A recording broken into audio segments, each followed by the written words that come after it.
സംസ്ഥാനത്ത് ശക്തമായ വേനൽ മഴ.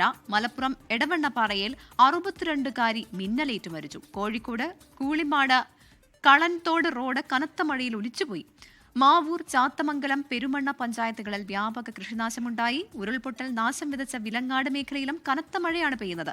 വിലങ്ങാട്, വായാട് ഭാഗത്ത് ആലിപ്പഴ വർഷവും ഉണ്ടായിട്ടുണ്ട്. വിവരങ്ങളുമായി നിഖിൽ പ്രമേഷ് മലപ്പുറത്ത് നിന്നും വർഷ ഗിരീഷ് കോഴിക്കോട് നിന്നും ചേരുകയാണ്. ആദ്യം നിഖിൽ പ്രമേഷിലേക്ക് പോകുന്നു. നിഖിൽ, വലിയ രീതിയിൽ വേനൽമഴ ലഭിക്കുന്നുണ്ട്. കനത്ത ചൂടിനൊരു ആശ്വാസമാണ് വേനൽമഴ. പക്ഷേ അതേസമയം തന്നെ ഇടിമിന്നലേറ്റൊരാൾ മരിച്ചു എന്നുള്ള ആ ഒരു വാർത്ത ആശങ്കപ്പെടുത്തുന്നതാണ്.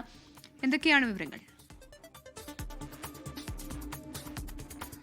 പ്രവിത, അനിൽ, കനത്ത ചൂടിന്, മീനച്ചൂടിന് ഒരു ആശ്വാസമായിക്കൊണ്ട് ഇന്നലെ രാത്രിയിലും ഇന്ന് പകലും ഇപ്പോൾ മഴ പെയ്യുന്ന സാഹചര്യം ഉണ്ടായിരിക്കുകയാണ്. അല്പസമയം മുൻപൊക്കെ ഞാനിപ്പോൾ മലപ്പുറം തിരൂരിലാണുള്ളത്. അതിശക്തമായിട്ടുള്ള മഴയായിരുന്നു. ഇടിമിന്നലോട് കൂടിയിട്ടുള്ള നല്ല കാറ്റുമുള്ള ശക്തമായ മഴയായിരുന്നു പെയ്തുകൊണ്ടിരുന്നത്. ജില്ലയിലുടനീളം ഇത്തരത്തിൽ ഗ്രാമ നഗര വ്യത്യാസമില്ലാതെ മലയോര മേഖലകളിലെല്ലാം തന്നെ നല്ല മഴ ലഭിക്കുന്നതാണ് വിവിധ ഇടങ്ങളിൽ നിന്നും നമുക്ക് ലഭ്യമാകുന്ന വിവരങ്ങൾ. ഈ തെരഞ്ഞെടുപ്പ് ചൂടിൽ പ്രചരണത്തിനൊക്കെ ഇറങ്ങുന്ന സ്ഥാനാർത്ഥികളെ സംബന്ധിച്ചിടത്തോളം ഇതൊരു ആശ്വാസമായി മാറിയിരിക്കുകയാണ്. കാരണം കഴിഞ്ഞ ദിവസങ്ങളിലെല്ലാം തന്നെ അതിശക്തമായ ചൂടിനിടയിലൊക്കെയാണ് പ്രചരണം നടത്തിയത്. അതിനിടെ ഒരു ദുഃഖകരമായ വാർത്ത പുറത്തു വന്നത് എടവണ്ണ പാലപ്പറ്റയിൽ നിന്നാണ്. ഇവിടെ കാരപ്പഞ്ചേരി എന്ന സ്ഥലത്ത് കള്ളാടി നഗറിൽ 62കാരി മിന്നലേറ്റ് മരിക്കുന്ന സാഹചര്യം ഉണ്ടായി.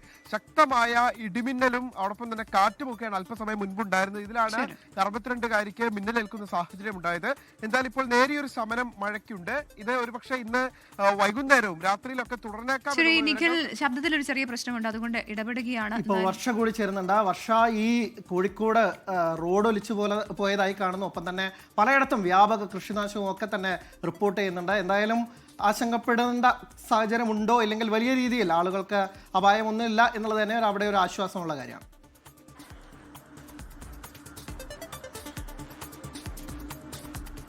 അനിൽ, പ്രവിത, ഈ ചൂടുള്ള സമയത്ത് വേനൽ മഴ ഒരു ആശ്വാസം തന്നെയാണ്. പക്ഷേ അതോടൊപ്പമുള്ള കാറ്റും ഇടിമിന്നലുമാണ് ഇവിടെ ഏറ്റവും ആശങ്കയായി മാറുന്നത്. പലയിടങ്ങളിലും അതിശക്തമായ കാറ്റും ഇടിമിന്നലുമാണ് അനുഭവപ്പെടുന്നത്. കോഴിക്കോട് നഗരത്തിലും മലയോര മേഖലയിലും ഇത് തന്നെയാണ് അവസ്ഥ. ഞാൻ ഇപ്പോൾ നിൽക്കുന്നത് കോഴിക്കോട് നഗരത്തിലാണ്.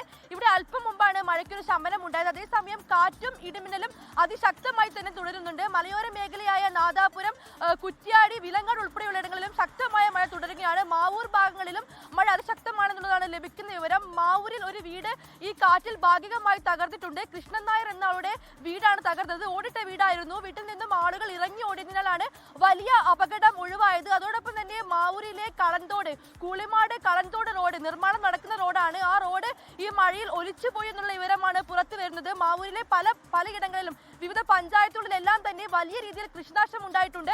വാഴകളാണ് പ്രധാനമായും നശിച്ചിട്ടുള്ളത്. ഇനി മറ്റ് കുറ്റ്യാടി, വിലങ്ങാട് ഭാഗങ്ങളിലേക്ക് പോവുകയാണെങ്കിലും പല ഇടങ്ങളിലും വീടുകൾക്ക് മുകളിൽ മരം കടപുഴകി വീണിട്ടുണ്ട്. മരങ്ങളെല്ലാം ഇപ്പോൾ എടുത്തു മാറ്റിക്കൊണ്ടിരിക്കുകയാണ്. വിലങ്ങാട് ഭാഗത്ത് ആലിപ്പഴ വർഷം ഉണ്ടായി എന്നുള്ള വിവരം കൂടെ പുറത്തു വരുന്നുണ്ട്. നമുക്കറിയാം, വലിയ ദുരന്തമുണ്ടായ ഇടമാണ്, വലിയ ഉരുൾപൊട്ടലുണ്ടായ ഇടമാണ് വിലങ്ങാട്. അത്തരത്തിൽ അവിടെ മഴ പെയ്യുമ്പോൾ നമുക്ക് എല്ലാവർക്കും ഒരു ആശങ്ക തന്നെയാണ്. അവിടെയും ശക്തമായ മഴ തുടരുന്നു എന്നുള്ളതാണ് നമുക്ക് ലഭിക്കുന്ന വിവരം. എന്തായാലും കോഴിക്കോട് മലയോര മേഖലയിലും നഗരത്തിലും ഇടിമിന്നലോട് കൂടിയ കാറ്റോട് കൂടിയ അതിശക്തമായ മഴ തുടരുകയാണ്. പ്രവിത, അനിൽ. ശരി, വർഷയാണ് വിവരങ്ങൾ കോഴിക്കോട് നിന്ന് നൽകിയത്.